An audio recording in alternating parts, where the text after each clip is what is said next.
Good Evening. evening, ladies and gentlemen. Can you hear me all right, Nath? Yep, can everybody hear Gary okay? Yeah, it should be all right. And Sorry about that, myself? ladies and gentlemen. We've been having issues. I Yes, I still still can't can't get see my this. camera. I still can't get my I camera still working. can't. Yeah, and apparently I'm on camera, but I can't see myself here. All I've got is a blank green screen. But apparently the camera is visible to you guys. So all good. But this is what they do to us. You see, they mess us about because they don't like the truth getting out. So what me and Nathan, let's introduce ourselves first. I'm Gary Clarke, and this is Nathan Kirkton. We're both from the CMW, Constitutional Movement Worldwide. We help people for free. We educate them for free. We never, ever ask for any money. We don't do it for money or anything else. We do it for the people and our children, because it's our children that are going to suffer the most when all this shit show is completed. That's if we allow them to do it. But we're here to try and educate the people so they wake up and this doesn't happen. We're going to talk you through it right from 1600 right to present day, more or less, of the major things that went on. And hopefully you will see for yourselves and research for yourselves, because it's all researchable. What we're going to tell you tonight, it's all out there in the public domain. It's just people are too lazy to go and look for themselves. But when you do, Well, you will this is see. part, Go on, sorry. well, this is part of the problem. People, I mean, a lot of people sort of do research in certain manners, but it's, when you do it enough, you realise that you've got to dispel the illusion. So when we're talking about the government, the system, the courts, law, everything that, it's all an illusion. It's an implied illusion. You create your own reality. Yeah. It's about learning to dispel that and not falling Yeah. for the tricks. And that's why self-education is so important. Yeah. So basically, we'll see if we can get through this before we get cut off. If we get cut off, we'll just do it again another night. This is basically how it started. This is how our monarchy and our government, that both care so much about our welfare, have been asset stripping and also enslaving other countries, including our own, by stealth. And we, the people, until recently, were oblivious to it all. It all started with this event that happened below by a group of elites who are said to be English, but we all know who the elites really are.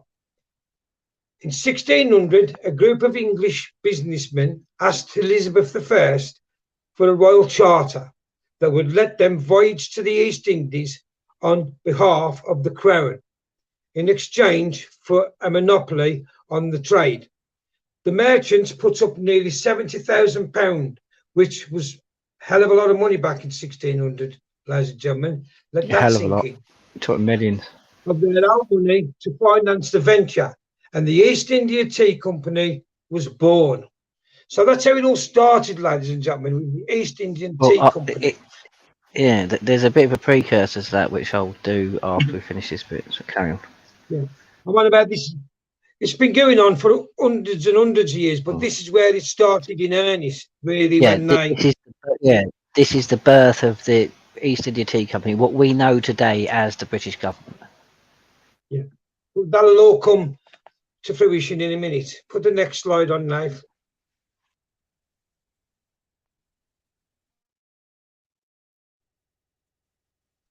There you go. Yeah, let me just get in touch with that one. Let's see. Next one, yeah.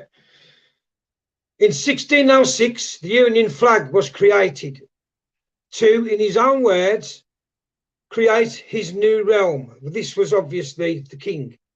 Why would you want to create a new name for something that's already existed, unless, of course, you're planning to change things? This is the next move in their agenda, which will make sense at the end, because, as you know, these people implement the change in stages and sell it to the people as a good idea or for the greater good. Only it's been proven time and time again, it's only for their good, it's never for ours. The Union Jack, the first Union Jack, or the Union flag, was created by James I, the king, in 1606 to represent his new realm of England, Wales and Scotland. It was fittingly based on the flags of the patron saints of the two countries, St George and St Andrew. Now, as you can see, that flag was created by James I. It'll all come to fruition at the end as we go along. But this flag, I used to love this flag, ladies and gentlemen. I used to be so proud to wear it on a t-shirt. I used to be so proud, to fly it and say, the British flag. But when you, at the end of this, when you realise what's been done in its name by these elites on our behalf and whatever it all ties in, if you are awake, you will not be so keen to fly this flag anymore. Well, this is the thing. Is the Union Jack. People got to try and understand this. Most people by now or may know or do a bit of research on it about Alfred's flag. Alfred, his flag was done because he united the tribes of the Britons, the Welsh, English, Scottish, was still on their own. Some Irish tribes sort of like backed him. There's mainly Welsh and English, but he actually united the tribes after a while to the point where it was really the first United Kingdoms. And then there was a flag for that. That's how comes we've got the Welsh flag now with the red dragon. You also have like a white and a red dragon. The English red for all other Britons. And the Union Jack was meant to basically be the symbolic replacement for that. So it's the United Kingdom, not the United Kingdoms. So the East India Company claimed domain, basically. This is why it's a settlement, because it's an act of settlement. It's kind of like a peace treaty in itself, just like Magna Carta. Yeah. So put the next one on, right?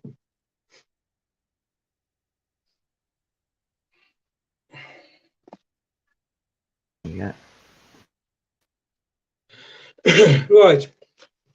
In 1666, we had the Great Fire of London, which conveniently destroyed all the documents which led to the introduction of the legal fiction and the fraudulent birth certificates under the Sesquive Act. And it's the Sesquive. Sesquive. Oh, I can't never say that. Sesquive. No, Sesquive. Oh, forget it. You can say that one. Sesquive.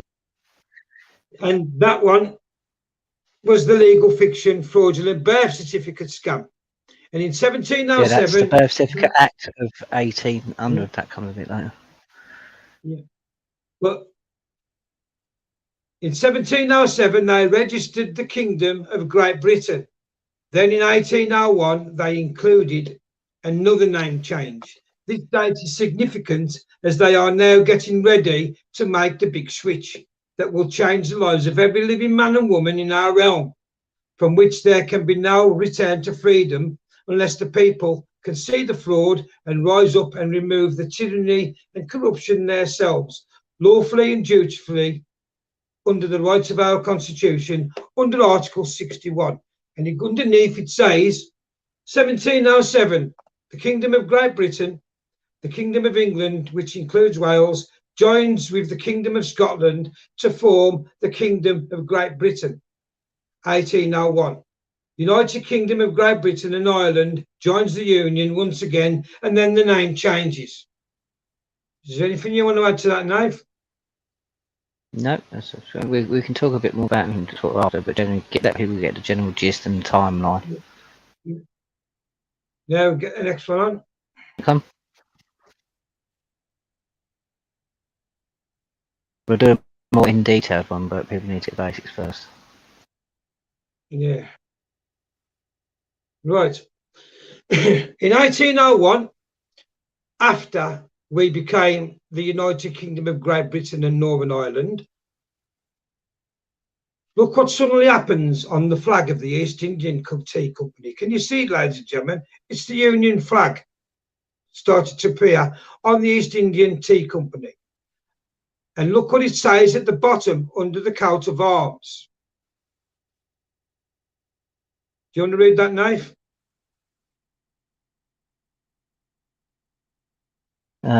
Company flag 1801.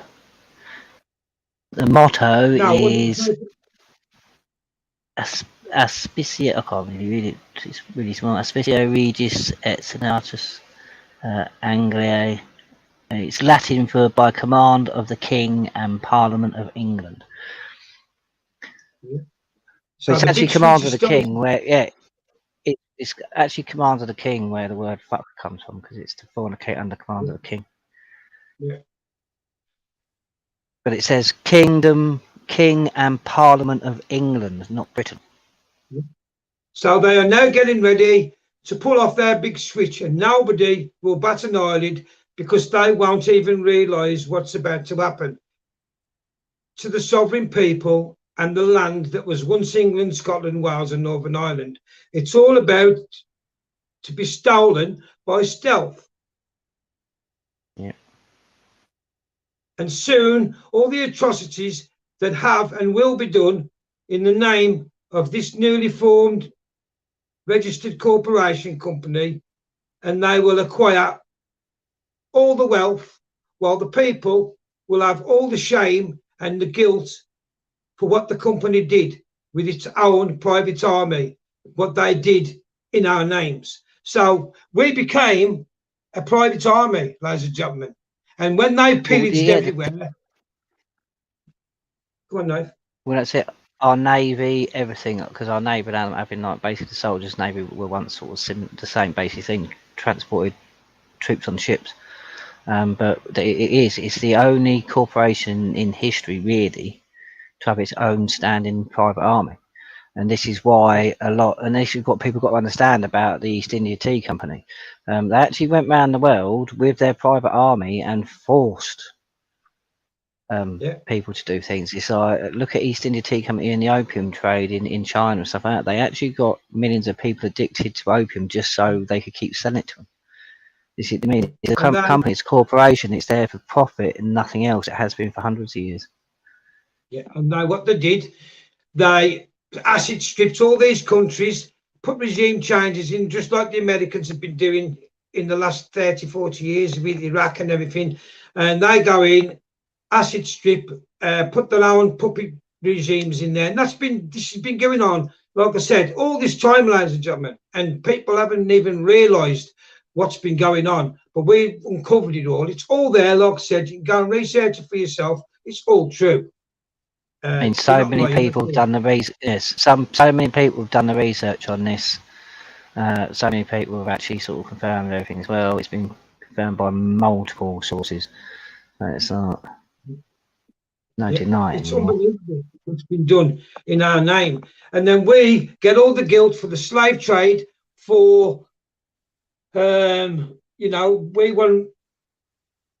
want paying back. We want this. We want our money back.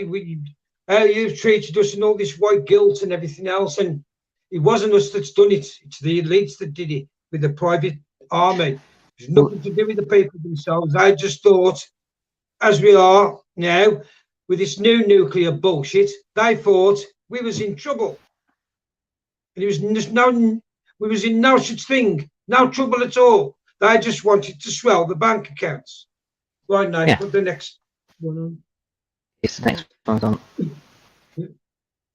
So, and there we have it, ladies and gentlemen. Our once great nation has been stolen from us, and how we all went from living men and women into legal fictions, and how our government also turned itself into a legal fiction registered corporate company by amalgamating with the East Indian Tea Company, all by stealth up until now. Well, it's the thing, because an ingenious idea, but they left all the incriminating evidence behind, and we pieced it all together so people could finally see all the deception, the corruption, the lies, and the tyranny that these elites have done, not just in the name of Great Britain, but recently they're all corporate companies. So in the name of America, France, Germany, you're all registered corporations. So it's all been done in your name by these thieves. Pretty much. Yeah. It was designed that way. They designed in a way where, because this is where most people, I think, misunderstand, and it's done on purpose because even the teaching is designed to mislead people. But the Cestui Que Vie Act of 1666, that's the set up for the trust. So basically, because of the fire of London, the Great Plague, and a few other disasters around about the time, it was set up so the government can basically manage the trust, the property, the interests of the public, basically. So widows, children, stuff like that didn't suffer. They benefited from their estates or their loved ones, so their fathers or mothers' property and stuff like that. But that, I mean, they hadn't. I mean, a lot of people don't understand this, but they actually signed SWKV. A lot of people have disputed this, but it was actually all done around about the time of the Great Fire. The Fire of London was actually raging while they done all this. That's a fact. Does it mean whether they run into Parliament while Parliament was burning around them? I doubt that because Parliament was sort of clear of fire then. But with the birth certificate and stuff like that, basically what they've done is in the Act of Settlement of 1701, what's happened is basically we've been invaded by the East India Tea Company. Like I said, they had a standing army and everything like that, but under our laws they can't have that, so they had to give up some bits. So that's why we've got the British Army as it is now, because they rent out their army. So it's not a standing army. They actually rent out the army, so therefore they don't hold the army themselves, but they technically do. It's very complicated, very weird. But yeah, and there it is, ladies and gentlemen. If you look in the little black square, what I've put on there, I've outlined it for you. This was the fate of the East Indian Tea Company. It was nationalised. Territories and responsibilities ceded to the British government by the Government of the India Act 1858, and then it got dissolved by the East India Stock Dividend Redemption Act of 1873. So basically what they did, they ceded over to the British government, amalgamated with the British government, and then they basically dissolved the East Indian Tea Company in 1873, and it became the British government. And then in 1801, it was registered as such. And if you go and look on Companies House, Great Britain is a registered corporate business. yeah.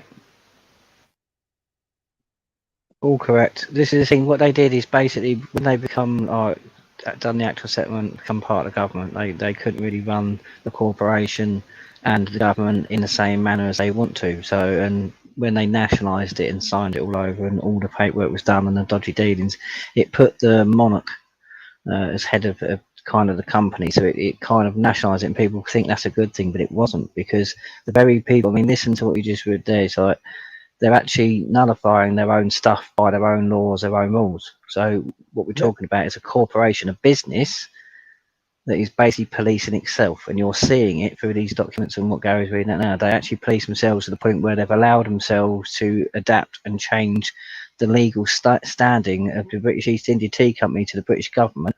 And what the document Gary just said there, what that does is that basically removes all liability from the East India Tea Company and the CEOs and that lot, and it puts it solely on a complete fiction, which is the British government. It's a fiction. It's nothing. It can't be accountable for anything, really. That's why judicial review changed. Yeah, and if you look at the top where it says type, it actually started out, we did have a say in it. It was public partner state owned enterprise. And then they've stole that from us and just become in a total league of their own. And FUCK the people, and now they ain't going to know, never going to know, and we're going to take control. It was an international trade. It was founded on the 31st of December 1600, and that was 421 years before this date. And it was the Adventures by Royal Charter. They founded it, but what they mean by the Adventures means there's going to go around an acid strip and kill anybody who stood in the way and become rich. And we was going to, and the people who was in the armies and that was going to do their bidding, just like they do now in the British Army. And they got all the wealth and the assets and everything else and the glory. And we, hundreds of years later now, are getting all the shit for it. Pretty much, yeah. They went around the world stealing resources and enforcing, in certain situations, certain trades and stuff like that. It wasn't very nice. But people look this to be the English or something because a lot of the English made up the British East India Tea Company because that's where you saw something. But what a lot of people don't realise is there was Dutch, there was different people in the East India Tea Company that done service. People have brought background. People need to wake up to what's actually gone on and what these people are still doing to you. Right now, this is the final one, ladies and gentlemen. Like I said, this flag here, I used to love this flag. I wouldn't have anything said about this flag because to me, I didn't know any difference. And it is a beautiful flag, but it's been destroyed by these greedy, tyrannous, corrupt psychopaths that want to rule the world. And basically, I've put it fast forward to the present day, ladies and gentlemen. See, the Union flag stands proudly on its own. The flag of the corporation that we know as Great Britain. All done to deceive us into being proud to be British. There is no such thing.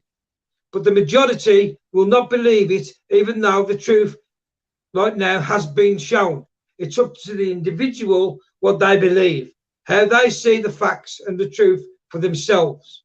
The truth is, and the truth will set us free. Just remember that ignorance is no excuse. You can't claim to be anti-government while flying this corporate flag. And that's the truth. That is true. It's the truth, ladies and gentlemen. And it will upset a lot of people because a lot of people put their heart and soul in it. And like I said, it's like I was the same. I've flown that flag before I knew what it was. But this is the problem. When I did this research, I was devastated because, like everybody else, I love this flag to bits. Loved it. Yeah, I've known what the Union Jack is for a long time. But this is the thing. It's like this is what people got to understand. It's when you vote, and this is people go, oh, you've got to vote, and you shouldn't tell people not to vote. Well, no, I'm just going to tell you what you're voting for. When you go and vote, and you put your name on the electoral roll, and you use that name, that legal name, to vote. What you're doing is you're using your legal fiction to vote this corporation that have done all these atrocities in the name of England and Englishmen and Welshmen and Irishmen and Scottishmen as well, technically speaking, for hundreds of years. That they have done atrocities in our name. So when you go and vote for it, you're voting to keep this corporation, this company that have settled in our country and overtook its governance. You're actually voting to keep that where it is. So you're actually voting for them to keep putting us into poverty, for them to keep wasting our money, for them to keep changing our laws and doing our bit, the bits they're doing, to put us under oppression and tyranny. You're actually voting for it. So that's why politicians are so much, because there is millions and millions upon people that go to the polling booth and they put their name down for more of the same. It's illogical. Yeah. So when King Charles next year gets the coronation and everything's all the... He's not king, so we will not call him King Charles until he's done his coronation, because that is the law. He has to take the coronation oath. Yeah, but you know what I'm saying. When he's coronated as the king, and you've got all this pomp and ceremony, and you look on all the lampposts and everywhere else, you'll see the Union flag everywhere. But the only place you'll see English, Welsh, and Scottish flags is in the crowd. Now that should tell you something, ladies and gentlemen. Why couldn't they have this flag, an English flag on the next lamppost, a Scottish flag on the next post, and a Welsh flag on the next post, and repeat it all the way along the mall and that, etc. But they won't, because it's not about you. It's about this flag. It's about the corporation, and it's about this corporate flag. That's what they're showing off. Not showing you off at all. It's not your day at all. It's we're the corporation and you peasants are here because we've given you a day off or whatever, and you're only here to worship us. And that's basically what it is. And I'm sorry to say it, but the real flag of England is King Alfred's flag. Yes. And that is it. That's the real flag of England, not this one. Even the white English flag with the white flag and the red cross of St. George isn't really English. That was Richard III when he come back from the Crusades, who swapped that flag. That's where the story of George and the Dragon comes from, ladies and gentlemen.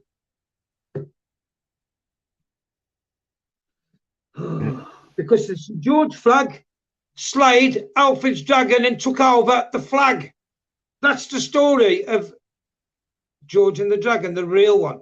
But of course, in What City slays the dragon, but that's not real. That's just a cover story. The real story was that red and white flag with the white cross of St. George took over from King Alfred's flag. And that was the slaying of the George and the Dragon, and that's where it's all come from. And people are gullible to believe that story when the real story is it was stolen. Your whole history and everything's been stolen from you, and all we've been given for the last 400 years or more to what we know to is a complete pack of lies.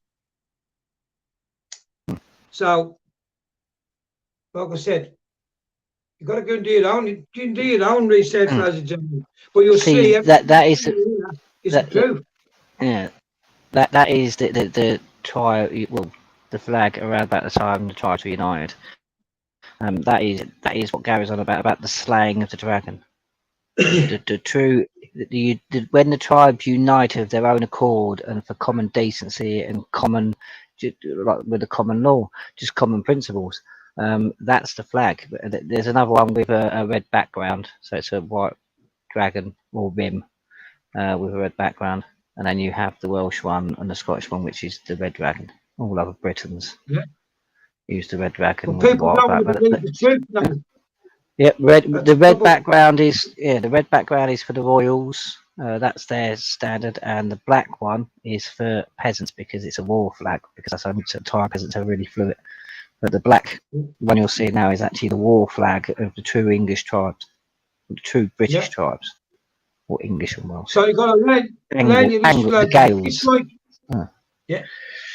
it's like last week. You look at last week, ladies and gentlemen. You was all in the back garden, cheering and shouting, letting your fireworks off, and for what? Guy Fawkes. People want to do the history on Guy Fawkes. Guy Fawkes was not a hero. Guy Fawkes was a Jesuit. And basically, what he was doing in Parliament, he was going to blow Parliament and get rid of the Protestants, because we was a Protestant country, get rid of the Protestant Parliament and replace it and reinstall the Catholic, the Vatican. Because earlier, as you all know, Henry VIII got rid of the Catholics and the Pope and the Vatican from England, and we became self-sufficient with the Church of England, and we become Protestant. And that's what the gunpowder plot was about. It's not nothing to celebrate. You're actually celebrating somebody who was trying to, back then, take away your freedoms and turn you back into Catholics and the Vatican and Rome. They've never really not took over, because, like I said, they've been in the background all the way through, and it's all been by stealth anyway. It's just one of them things. But when you learn the truth about these things and you realise what you're celebrating, you're not celebrating what you think you're celebrating. That's all I'm saying. I ain't saying don't celebrate. A little bit of prehistory to the East India Tea Company. For a few people, for the East India Tea Company, there was actually, you had the Dutch West and East India Tea Company. That had the trade on one side of everything. So this is why the East India Tea Company, basically, you go back 100, 200 years before the East India Tea British East India Tea Company was formed, or cemented, should I say. You'll have Venice. Basically, there was a lot of oligarchies. And a lot of them were overthrown by the people. They actually, what they was doing and the amount of money they were just literally raping out of the land and the people was absolutely atrocious. So a lot of the families, even back then, I mean, we see similar then with the WEF now. They actually built universities for the oligarchy's children to actually go to and be schooled. They was actually schooled in the way of keeping the family business going and stuff. But that's all they're educated. Same as sort of like similar to what sort of Boris and all that lot are taught at their school, really, because that's where it comes from. But they had these universities, and that's what set it up. All these oligarchies went underground. They had these universities for their children. They was all trained in the same way, like they are doing now with the WEF. Every single politician that you're seeing, every single prime minister and world leader has gone through this university of the WEF, like the oligarchies did with their children back in Venice. And then the Venetians got in contact. That they basically got into a bit of trouble with what they was doing. They needed to basically, what it was relocating. They relocated to the city of London, basically, but they done it through the Earl of Leicester, because it was the Earl of Leicester who actually had to sort of, I think he paid all his names on the first receipt for the first ship built for the East India Tea Company to start their adventures, as they put it. I love the way they use words like that. It was actually plunder and pillaging, but it was Earl of Leicester, and then it was built after that. But it comes from the Venetians. From Venice, this whole thing is again a hierarchy of families and people who think they're elite, who basically just go around and just take people's assets. Yeah. It's the Romans did it. Everybody did it. It's time immemorial, and this has been going that long. This is why we're now onto the Fourth Reich, because this has been going since the time of the Romans. To basically, it's like the Vatican says, everybody in the world must come under the church. It must the Holy See covers all. I mean, that's why they say even if aliens come down, they'd have to come under the Holy See, because it's just what it is. It's just God is there for everything, because they want to control everything. This is not about this is about complete control. This is world domination, the complete control of humanity, society, That's not what Jesus taught down, Nathan. It's all been, if that's another show, but that's not what Jesus taught. That's why he tipped all the tables over in the church. Yes, that's the merchant bankers. It's the same with Venice. It's the same with the India Tea Company. They're all merchants. They're all bankers. Yeah. But so we're actually, everybody with religion that now follows the Vatican and these other religions. You're all following a false doctrine, because that's not what the Bible actually taught you. But this is. I mean, it's like we're running across the basics now. We will do a more in-depth show about these things company and their dealings. But it's like if people do a bit of their own research into it, you'll see. There's very, very big parables that are happening today. That's happened in the past, so we can go back to the past and see how they're going to do it. For instance, things like food shortages, supply lines. Understand, at a time when we didn't have the infrastructure we do now for goods and services to be shipped and moved. Even though I would say in a lot of ways it probably was better back then. But the East India Tea Company, another company, like I said, there was a Dutch East India, the Dutch West. There was other companies from other countries as well. Sort of France was doing it. You know what I mean? There was a few countries doing it where they was getting their ships and going and basically on an adventure, should I say, and discovering land when actually they was going and pillaging from it. But the East India Tea Company found out a very long time ago, and some of their most lucrative trade was actually to create famine and to create situations where demand was greater than need. They learnt that back then. I mean, if the East India Tea Company ships didn't come into harbour, people would not eat. They would not get their goods. They would not get anything. They relied solely. I mean, the East India Tea Company at one point was more powerful around the world than our king. That's why it was all amalgamated later on stuff out, because there was a lot of stuff where the king and the heads of the East India Tea Company were loggerheads, and they often sort of got dirt on each other to the point where they agreed to sort of wipe their mouths and just blend the two.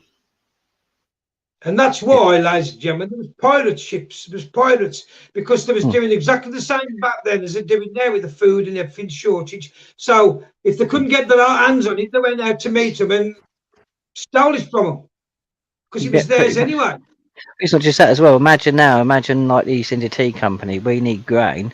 They can go and get the grain, but they don't want to sell it to us at the moment at the price we've always been getting it, because at the moment it's more scarce. I mean, they can raise the price, so they're going to raise the price. They're going to get as much money as they can out of any single crisis and their supply chains, even if they have to create a problem. They have done this in the past.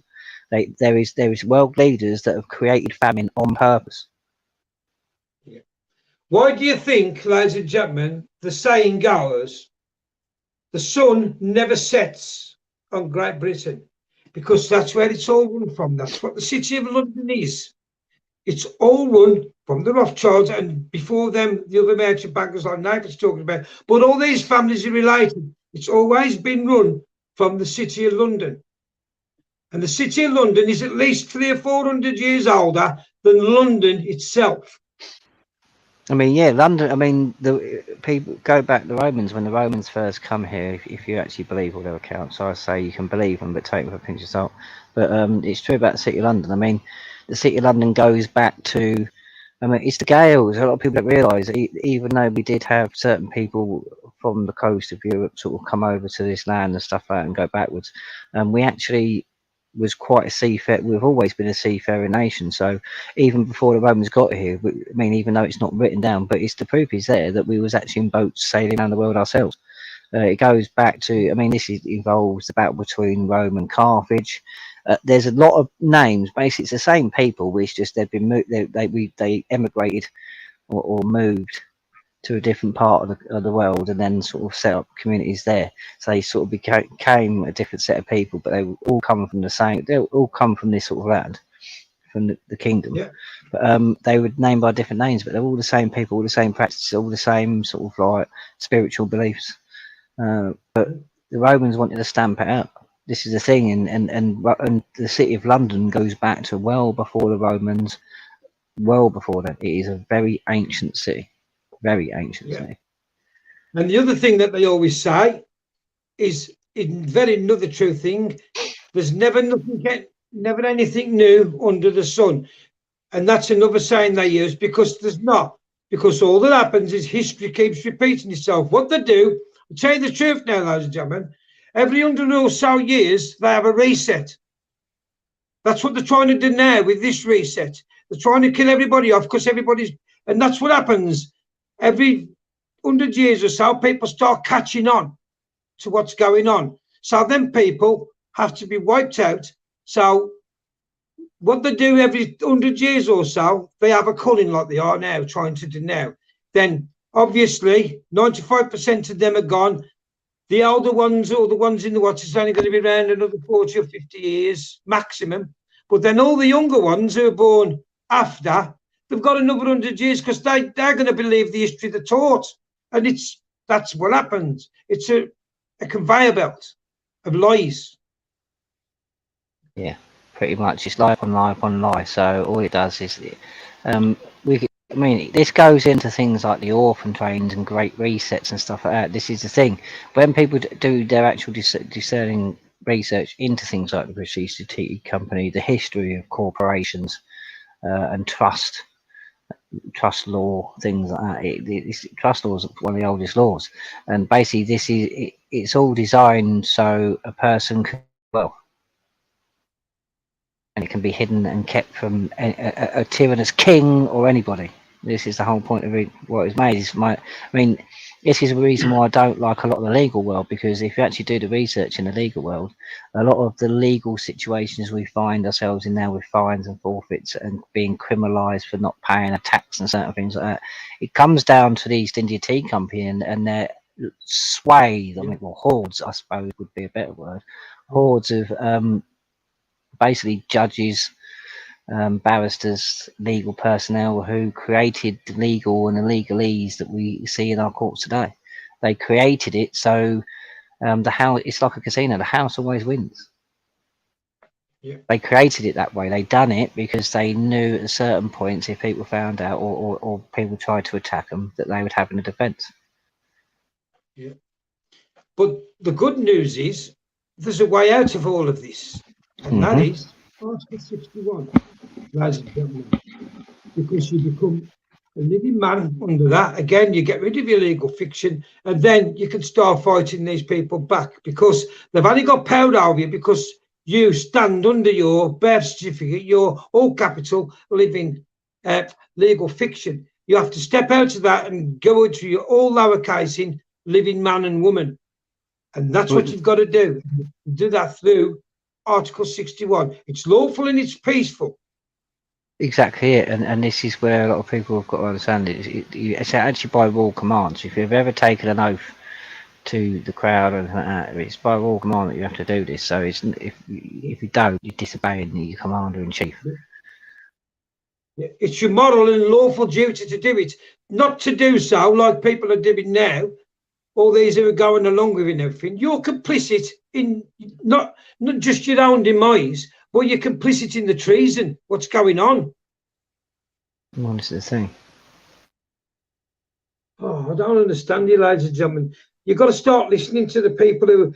There's people there, truth tellers, many truth tellers around the world, not just in the UK, but in the UK, there's many truth tellers trying to wake you up. But instead of calling them conspiracy theorists, etc., go and do the research on your common law and these things and all this and what's gone on. And all these independent doctors, what they're telling you. Go and do the research instead of just listening on to that mainstream media on the TV when they turn around and say, anybody who, goes against the narrative is spreading disinformation. They are terrorists, they're this, they're that. No, they're not. They're just trying to wake up and tell you the truth. And they are the ones who have really got your back and are trying to save you. Not like the people who read the news, who are complicit, getting paid thousands and thousands to get you to go and have a job that's going to harm you. Yeah. And the proof there is already for that. Yeah. I'm just saying, if only you knew, well, you've got to, we've said this many times, Nathan, it's a mirror. You're living in a mirror. What they tell you, got to look at the opposite. When they say to you, this is good for you, this is good, you've got to look into it, because majority of the time it's not. It's bad for you. But you've got to understand, these want to depopulate, and they're going to do everything in their power to do it. And we've got to do everything in our power to rise up lawfully and peacefully to stop them. Yeah, that's your lawful, that's your Article 61, ladies and gentlemen. You could do declaration, affidavit, truth, claim of right that goes after. It's a three-step process. It's really easy. But you do this first, and then 30 days later, you send off your affidavit of truth. It's all in our pack, and it's free. All you got to do is download the PDF and print them off, and then the only money it costs you is for the stamps. Well, it's the thing. There's many people. 2 seconds, mate. There's this one, then the affidavit of truth 30 days after that, and then after that, another 30 days is your claim of rights, and then you're in full rebellion. Yeah, that means the law is on your side to distress and destroy in Parliament in any way you can, as long as you stay within the laws of the land. And that's the laws of England, the true laws. Like I said, you will find a lot of people will go, oh, Magna Carta, it doesn't exist. No, it does, it's still in force. You'll find people saying, oh, there's only 4 statutes on the books. That is actually the Magna Carta of King Edward, nothing to do with the original sealing of Runnymede. But that's King Edward 1297. So it's a completely later statute that was done by a different king that is on the statute books that people refer to when they refer to the constitutional statute. We're referring to the constitutional law. The Magna Carta was not done at the point of the sword, like people think, so it makes it void, like people say. The Magna Carta is a peace treaty. So there had to have been a discourse or a war or something for two parties, mainly the people and the king, to come to a peace treaty to keep peace. So there's always going to be that thing. So that's an invalid argument as well. We've actually had this in court and stuff like that. It is proven. They just don't like you to use it because of certain clauses. Like even in the Edward Magna Carta, you've got clause 1, and clause 1 states that the document and everything preceding clause 1 is there in perpetuity. That means forever. It's there for perpetuity. This is all backed up in at least clause 61 and 63. Back that up as well. So you've got clause 1. So when you very first get into Magna Carta 1215, the constitutional document, the constitutional law, the founding document of our constitution. I mean, people actually tell you we haven't got one. But even when you Google it, it tells you we've got a constitution. So I don't know what people talk about really. But when you get into clause 1, it states in clause 1 that every single right, freedom and liberties that have been set out after clause 1, so that's the next 62 clauses, are there in perpetuity. They can never be got rid of without that peace treaty being dealt with by all parties and it being annulled. So it's still in force, it's still a peace treaty.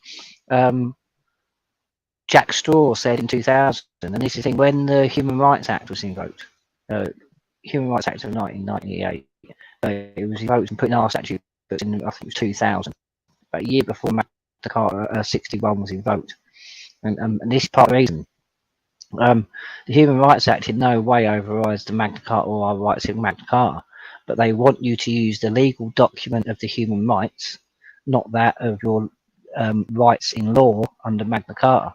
So they want you to, the corporation wants you to say, because it's all to do with the EU and the UN, they want you to choose their corporate law rules, so the rules that you go by if you're owned or you're part of that corporation, rather than your natural born rights, your unalienable rights, which are given to you and shown in documents like Magna Carta 1215, Coronation Oath, Bill of Rights, stuff like that.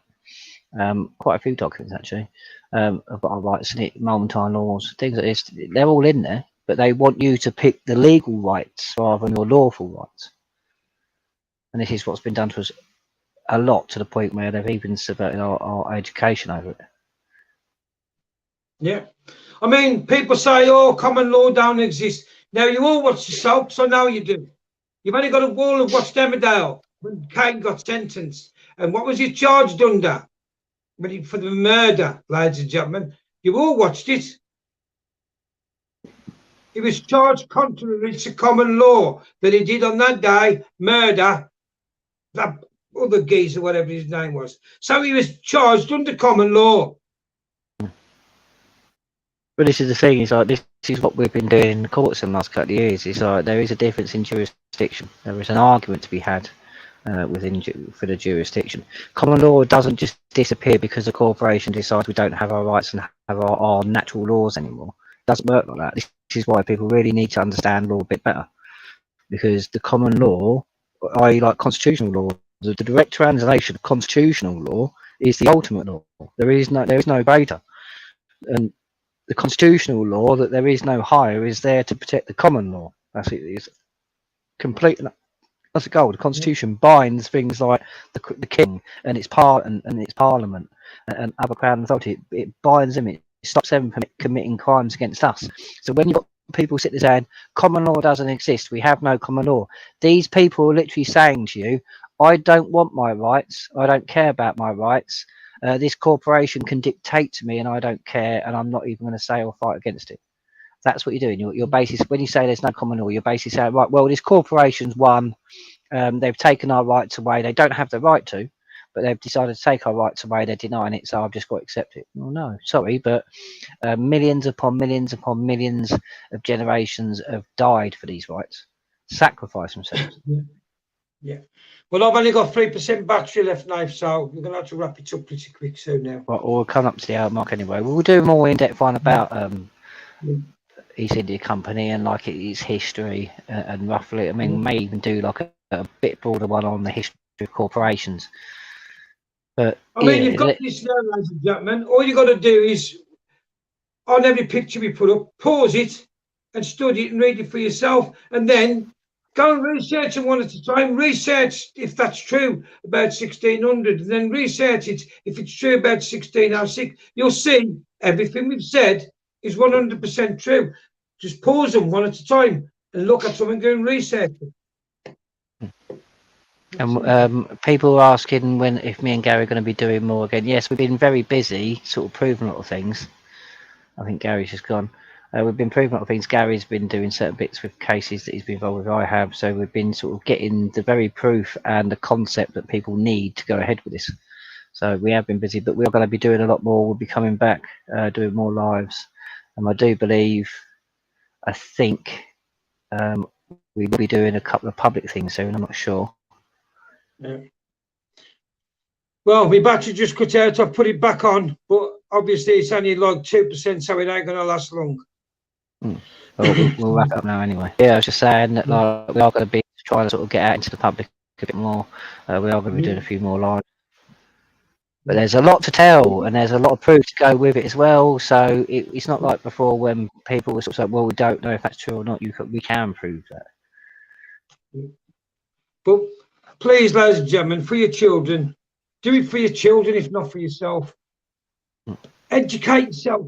Go and do the research, see it for yourself, and you'll see the truth tellers who are telling the truth are doing it because they want to help you, not because, you know, I know there's people out there who do it for money and it's all about PayPal me this and Patreon that. But, you know, you'll find that them people have got big, massive studios and that, you know, they use and all the top equipment and this, that, and the other. We're just two people with a couple of mobiles.